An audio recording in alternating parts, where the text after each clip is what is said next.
Pour les TS5, donc je vous laisse vous munir du document TP19, conservation de la quantité de mouvement pour ce mardi. Lors de ce TP, il faudra vous munir aussi de Avimeca et de Régressi. Je vous envoie donc sur le cahier texte le document doc TP19, ainsi que le fichier vidéo qui sera effectivement à ouvrir avec Avimeca. Petit Paul donc assiste à la rediffusion du décollage de la fusée Ariane. Attention pour le décompte final.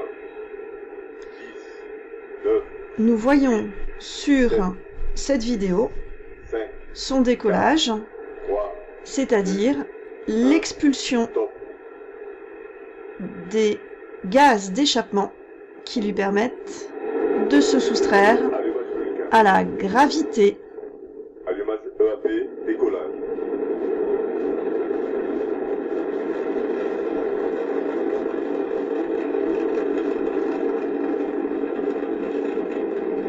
Si nous étions en classe, je vous aurais illustré ce propos avec la voiture ballon. Cette voiture ballon se propulse vers l'avant, alors que les gaz contenus dans le ballon baudruche s'expulsent vers l'arrière. Ceci est représenté par le schéma ci-contre, la force effectivement qui va propulser la fusée est vers l'avant, alors qu'effectivement le gaz est expulsé vers l'arrière. Ainsi représenté sur une autre image, celle de la navette Columbia américaine. Avec ces différents documents, il faudra donc répondre aux questions A et B correspondantes effectivement, de savoir et de comprendre quelle flèche correspond à chacune de ces deux forces. Ensuite, il ne s'agit pas bien sûr de réaliser une expérience, mais d'écrire un protocole qui permettra effectivement de voir en quoi la masse intervient dans la propulsion du véhicule. Dans le grand 2, donc, vous allez, en utilisant les formules qui ont été vues dans la fin du chapitre 9, réaliser l'étude du système de masse M constitué par un ensemble chariot plus ballon, donc ça correspond effectivement à la voiture ballon, et ainsi répondre à ces différentes questions de façon à vous rendre compte que ce qui correspond à la quantité de mouvement par le gaz et la quantité de mouvement par la voiture va être effectivement égal à 0, illustrant ainsi le principe de conservation de la quantité de mouvement. Maintenant, nous passons à la partie pratique. Dans cette partie pratique, nous allons étudier une vidéo par le logiciel Avimeca pour faire le pointage, et ensuite retrouver ce principe de conservation de la quantité de mouvement grâce à l'usage de Régressi. Donc, je vais vous expliquer comment faire le pointage, et je vous envoie effectivement le fichier Régressi qui est prêt à être exploité. Voici Avimeca ouvert avec le fichier. On voit que sur cette première image, les deux wagons ne sont pas alignés, ne sont pas présents sur l'image. Donc ce qu'il faut faire, c'est passer sur Clip, Adapter, et accepter les conditions d'adaptation du clip. Ainsi, nous voyons à présent les deux wagons. Le wagon de droite est plus léger que le wagon de gauche qui a été lesté avec 2 poids. Bien sûr, il s'agit d'une vision du dessus. Nous allons donc voir par la fonction lecture ce qui se passe au départ, et on voit bien que lors de l'éclatement, les deux wagons se séparent. Revenons en arrière, et voyons à présent effectivement que nous avons sur ces deux wagons 2 points, un point rouge et un point vert, représentant effectivement deux positions facilement identifiables. Maintenant que le clip est adapté, je vais passer à l'étalonnage. Pour ce faire, j'utilise un système d'axes. De manière arbitraire, je place l'axe entre les deux wagons, indiquant ainsi que le wagon que j'appelle vert va avoir des coordonnées positives dans ce sens-là, alors que le wagonnet qui sera rouge aura des coordonnées négatives dans ce sens-là. Ensuite, il s'agit d'utiliser un système d'échelle. La personne qui a fait la vidéo donc a placé de manière judicieuse un étalon. Je prends à l'aide d'un premier point un repère sur cet étalon. Je vais ensuite valider le deuxième point pour aller chercher un autre point sur l'étalon et ainsi indiquer à l'ordinateur qu'il s'agit de 30 cm pour cet étalon.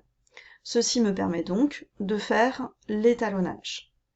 Ensuite, en passant à l'idée de la mesure, nous voyons que sur la première image, le wagon ne bouge pas, ni sur la deuxième.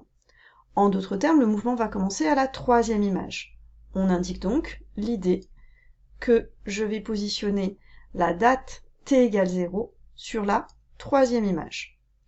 Ensuite, il s'agit de sélectionner plusieurs points sur la même image.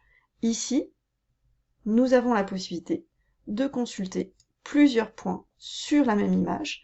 En ayant sélectionné donc ces deux points, nous voyons apparaître 4 colonnes dans le pointage, x1, y1, x2, y2. À vous, en fait, de choisir quel est le vert et quel est effectivement le rouge. Donc je pointe en premier le vert, puis le rouge, ce qui me permet de passer à l'image suivante. Le vert, puis le rouge, qui me permet de passer à l'image suivante. On comprend alors que le vert se trouve être le premier, effectivement, qui va correspondre ensuite sur mon tableau à x1, y1, et le rouge étant le deuxième, puisque le tableau se remplit au fur et à mesure que j'effectue le pointage. Il s'agit alors d'avancer de façon à avoir les positions des deux wagons au cours du temps.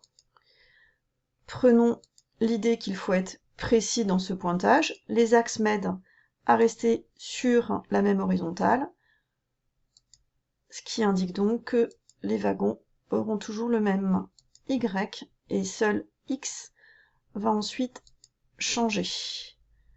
Je finis le pointage tant que les wagons sont sur l'image. Je vais me trouver effectivement avec une vingtaine de positions pointées pour ensuite les exploiter à l'aide de régressis. Alors ça prend un petit peu de temps, hein. On voit que mon pointage est pas tout à fait parfait. Je suis sûre que vous ferez mieux que moi à la maison. J'arrive à la 21e image. Il s'agit à présent de basculer le fichier vers régressis.